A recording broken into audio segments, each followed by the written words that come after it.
So now let's go into the 7 types of rest. So I'm going to share my screen again with permission. If you don't want to look at the screen, feel free, just listen to my voice. That is no problem at all. So we are going to look at the 7 types of rest, which were identified by Dr. Sandra Dalton Smith. And that she actually has a wonderful YouTube talk, a TEDx talk that where she goes through all of the different 7 types of rest. So I bow down to Dr. Sandra Dalton Smith. This whole workshop is created on these 7 types of rest and those that actually have changed my life and I work with many of my clients on.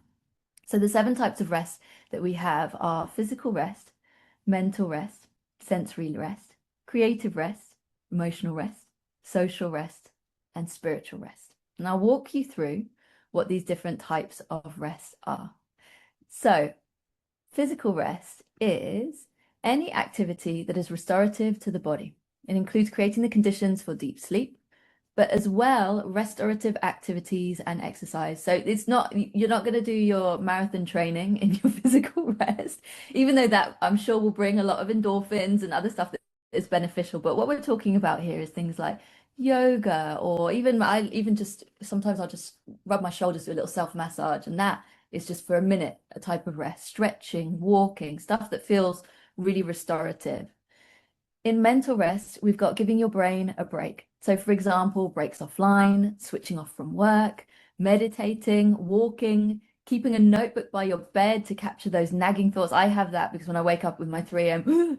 with my grief, I've often got things on my mind. So I'll just quickly jot them down and then put them away.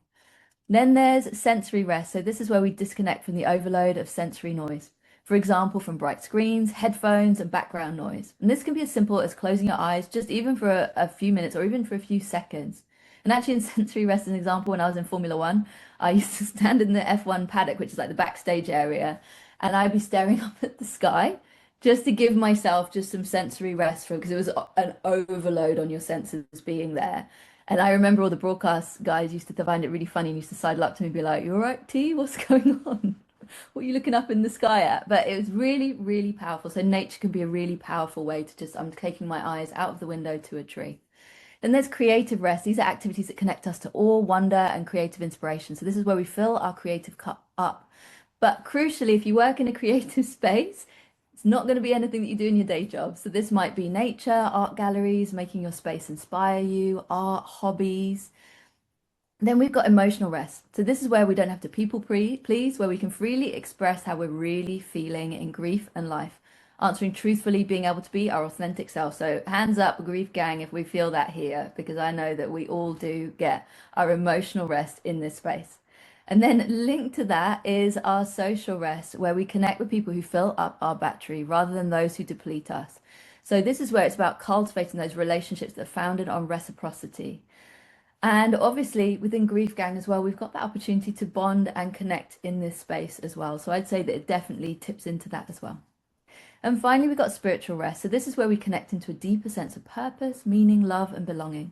This can include spiritual and religious beliefs and practices if we have them, but also it can be family, it can be nature, it can be finding a sense of purpose in our kindness and how we move through the world, doing little acts of gratitude and kindness. That can also be spiritual rest.